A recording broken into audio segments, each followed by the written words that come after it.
What up? It's Casper. Today's video, we're going to be talking about the Teenage Mutant Ninja Turtles Mutant Mayhem. So the movie Teenage Mutant Ninja Turtles Mutant Mayhem is a 2023 film. It's rated PG and it's an hour and 39 minutes. Directed by Jeff Rowe and co-directed by Kyler Spears. First, I don't really know too much of just like the OG original ones, but growing up I did see some clips here and there, so I do have like somewhat of an overall feel of the Teenage Mutant Turtles. The 90s or an 80s version, and they also came out with a 2014 version, which I do remember seeing in the movie theaters. Didn't really understand that vibe too much, but looking at reviews and critics and kind of remembering, I do remember it wasn't the greatest as well. In this movie right here, it's a voice animation movie, so you have a lot of teenage voice actors. So the teenagers are playing the Teenage Mutant Ninja Turtles. Some surprise people in here that I had to double look to see who was part of this movie. Do have Seth Rogen in here. He plays the character Bebop. John Cena in here, who plays Rocksteady. Jackie Chan's in here. He shocked me, and he played Master Splinter. Ice Cube's voice introduction with Superfly. You can definitely tell that's Ice Cube. The voice acting from him and overall style and persona, you can see that the script was either a hit or miss for basically almost everybody.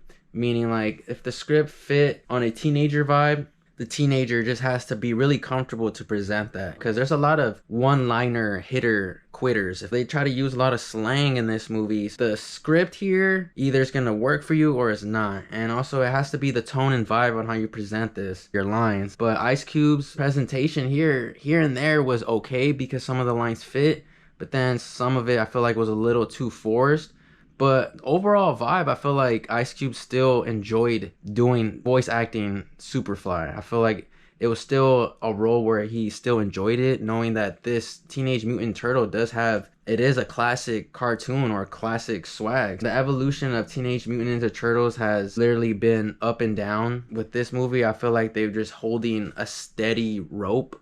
You know, so you're either gonna hit it or you're not gonna hit it, and that's how I feel with a lot of these lines. Giancarlo Esposito is in here as well, plays the character Baxter. Seth Rogen, like I said, he's in here, and he's actually one of the writers for this movie. That was actually pretty crazy to know that, but with the tone and feel, you can kind of see where their comedic writing skills are presented, and I felt that throughout this movie. There's a lot of backstory on how these turtles had an upbringing. So this movie had a little bit flavor of just new generation vibe. Not to spoil too much, obviously these mutant turtles know karate and they know how to do these crazy martial arts moves. But in this movie, there's how they figure out how to do it is like through YouTube, through videos.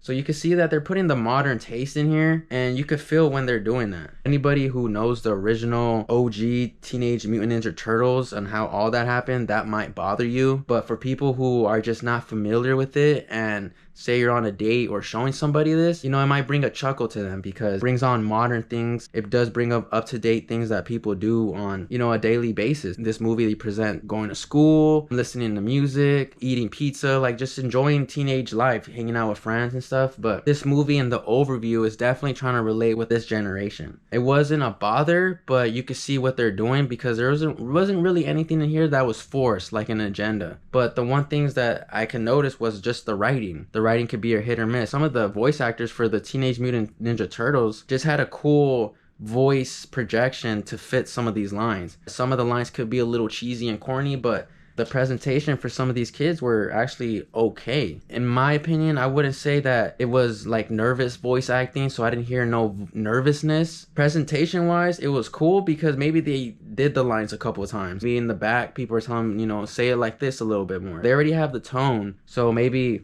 just doing the lines over and over again made these lines stand out. But I would say that voice acting was cool. It was exciting at times. It did make you follow along with this story. Jackie Chan's voice acting here, at first it was a shocker when I heard the voice because I couldn't recognize it, but after a few minutes later I'm like, that's Jackie Chan. And then double checking with the cast on who's part of it, I'm like, no way. I thought it was fun and enjoyable. I liked the beginning, how he looked like a sensei, and then seeing how his character came from being just like a normal rat and then being part of that mutation with that ooze and stuff. It was pretty interesting and funny. Funny because you see how He ends up just being a normal rat, and then he turns into like a human rat. But then you see the evolution on him being like a teenager and then growing up to be like his Master Splinter self. But what they did with Jackie Chan and Master Splinter fit, but obviously there was just something in this movie that felt like that was definitely missing. There was good placement, but there was just something about this movie that might have been missing,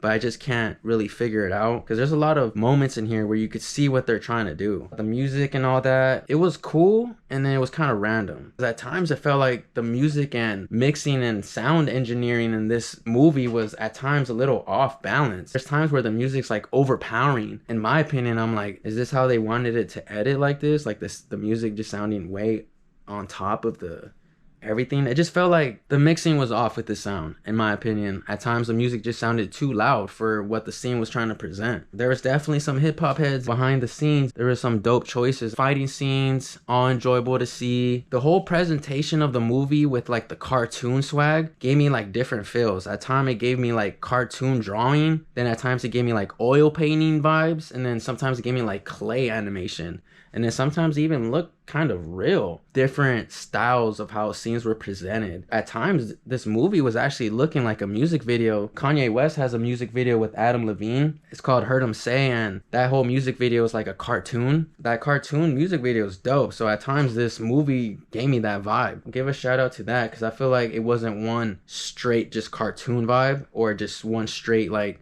clay animation, or even like computer generated. Like everything had a cool animation flow. I really enjoyed that. It was at times standing out. But overall, I think the movie flow in general is very good to watch if you're going on a date. Something to see if you're bored. Show the family, having the background for the kids to watch. Perfect for the kids. Or if you're somebody who knows and is kind of a nerd for the Teenage Mutant Ninja Turtles, at times you're just gonna be like, okay, it's passable, but in the old school version, that didn't happen. Here and there, they're trying to do their little creativity on just being modern. There isn't time throughout this movie where like, oh, it's getting a little boring with the storyline. I think the storyline fits. It's like a traveling storyline, so you're in the sewer, you're at a school. So it's very good at presenting and moving along with the characters.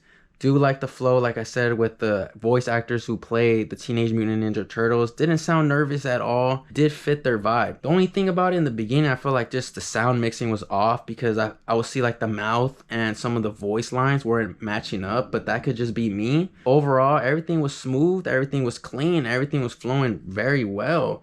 Very surprisingly. But there's just something about this movie that I feel like was missing. It being PG, very shocked and very good that, you know, it presented its lines very well. Everybody's voice acting for every character is enjoyable. So I wouldn't say that it was like, oh, that's the weakest one. At times there is just corny lines, and you just hope the voice acting didn't make those lines fall off. Post Malone was in here too. That was weird. The movie is dope because at times you're like, oh, that's my favorite turtle. I like the orange one. I like the purple one. Or I like the blue one. Or the red one. So it's cool that every turtle does have its personalities, which I really enjoy. After my watching the Teenage Mutant Ninja Turtles Mutant Mayhem, out of 10, I'm gonna have to give it an 8 out of 10. So that's my movie review for the movie Teenage Mutant Ninja Turtles Mutant Mayhem. Shout out to you guys for tuning in the video. Thank you guys for watching, and we'll see you guys on the next one.